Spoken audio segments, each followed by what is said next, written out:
Hello friends, जैसा कि आप सभी लोगों को पता है, वैश्विक बीमारी कोरोना के कारण पूरे देश भर में लॉकडाउन लगाया गया।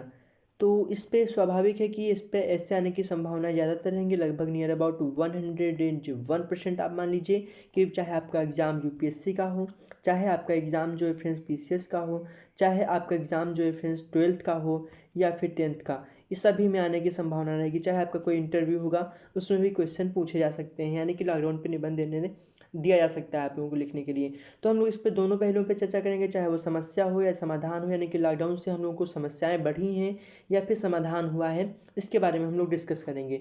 तो टॉपिक इंपॉर्टेंट है, तो प्लीज़ इसको लाइक करना, शेयर करना सभी लोगों के पास, ताकि सभी लोगों को इसकी नॉलेज हो सके।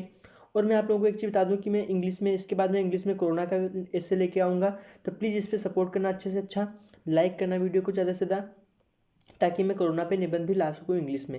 तो स्टार्ट करते हैं। सबसे पहले मैं आपको बता दूं कि इसमें प्रस्तावना होगी, लॉकडाउन के लाभ, लॉकडाउन की हानि और उपसंहार के बारे में चर्चा करेंगे हम लोग इसमें। तो सबसे पहले हम प्रस्तावना की बात करें तो लॉकडाउन यह मानव जाति के इतिहास में पहली बार है जहां पूरे देश में धारा 144 के तहत सबको घरों में रहने की सलाह दी गई है।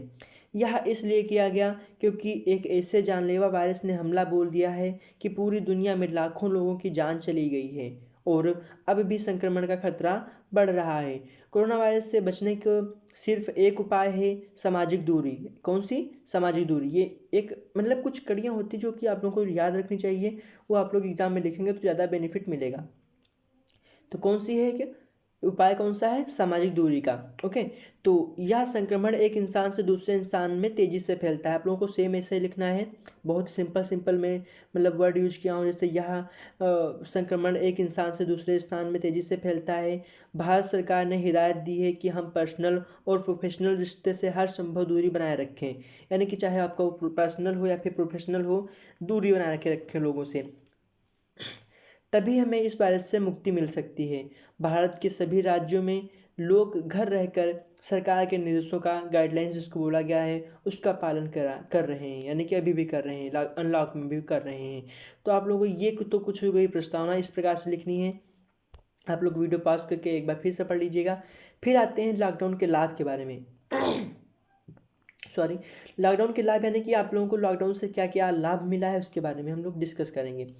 तो जैसे कि आप लोगों को पता है कि रोज़मर्रा की ज़िंदगी में हम कार्यालय के कार्यों में इतने व्यस्त हो जाते हैं कि हमें अपने परिवार के साथ वक्त बिताने का मौका नहीं मिलता है। इसमें एक जो लॉकडाउन रहा है, बहुत ही इसका सकारात्मक परिणाम पड़ा है।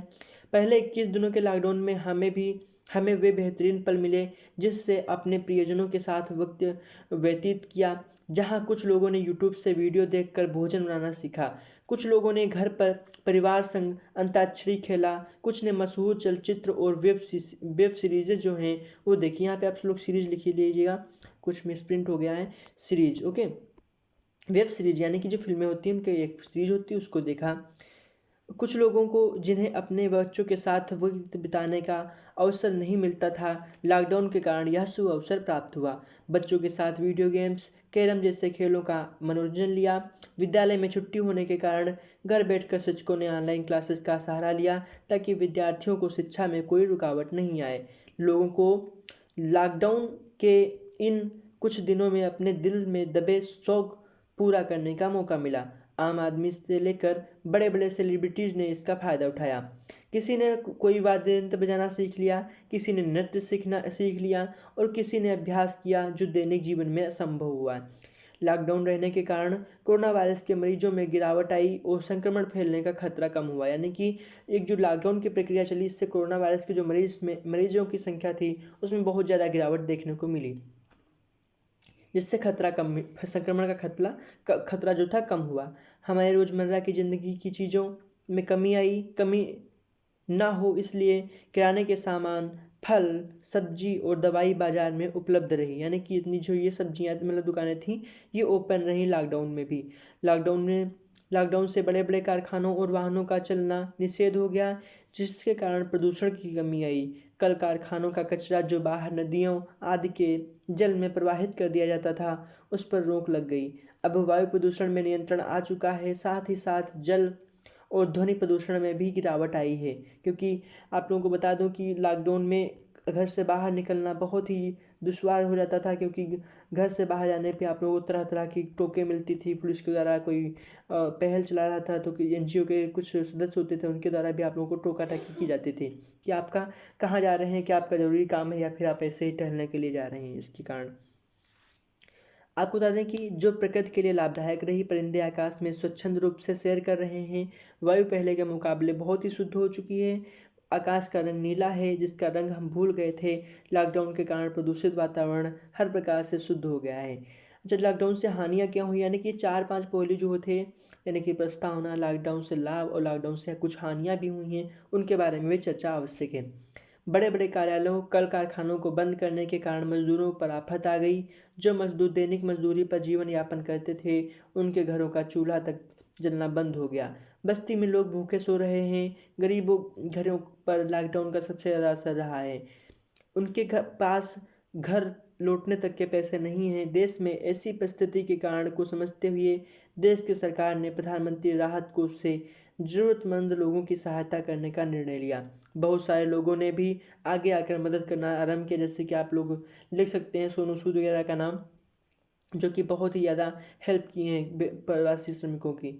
लगभग सभी देशों के कारोबार का भारी क्षति हुई है।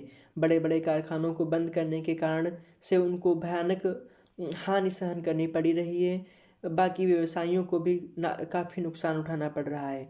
लॉकडाउन से भारत को अनुमानतः $100 अरब तक का घाटा होने की आशंका, यानी कि $100 अरब कोई छोटी मोटी रकम नहीं है।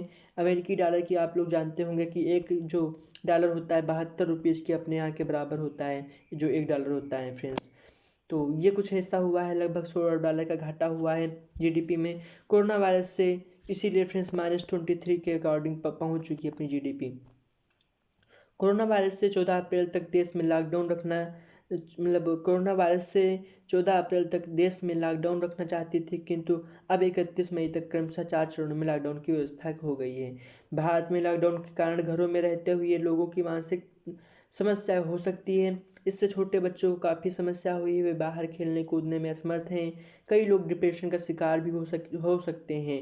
इन सब से बचने के लिए एक उपाय है कि आप आपको ज़्यादा से ज़्यादा कामकाजों में लगाए रखें, जिससे हमें यह ख्याल हमारे मस्तिष्क में न आए कि हमारा इसमें हानि क्या हुई है इस लॉकडाउन में। ओके, तो अब उपसंहार की हम बात करें तो भारत में प्रधानमंत्री श्री नरेंद्र मोदी ने कोरोना के प्रकोप को नियंत्रण करने के लिए 14 अप्रैल तक पूरी तरह से लॉकडाउन की घोषणा की थी, लेकिन संक्रमण को बढ़ते हुए देखकर 4 चरणों में 31 मई तक बढ़ा दी है। इनके निर्देशों का पालन करना हमारा कर्तव्य है, ताकि शीघ्र अतिशीघ्र इस जानलेवा महामारी से मुक्ति मिल सके। तभी हम और हमारी सरकार सामान्य जीवन व्यतीत कर पाएगी। ज़िंदगी से बढ़कर कोई चीज़ नहीं होती। घर पर रहकर ही हम इस महामारी पर नियंत्रण रख सकते हैं, क्योंकि social distancing is very important for corona virus. यानी कि सोशल डिस्टेंसिंग का हम लोग यदि पालन करेंगे तो हम कोरोना वायरस से बच सकते हैं। तो ये फ्रेंड्स कैसी लगी मेरी वीडियो, प्लीज़ कमेंट बॉक्स में जो बताना चाहते हैं सब लोगों के पास शेयर करना, ताकि वो लोग भी इसका फ़ायदा ले सकें। मिलेंगे अगले वीडियो में, तब तक के लिए जय हिंद, जय भारत।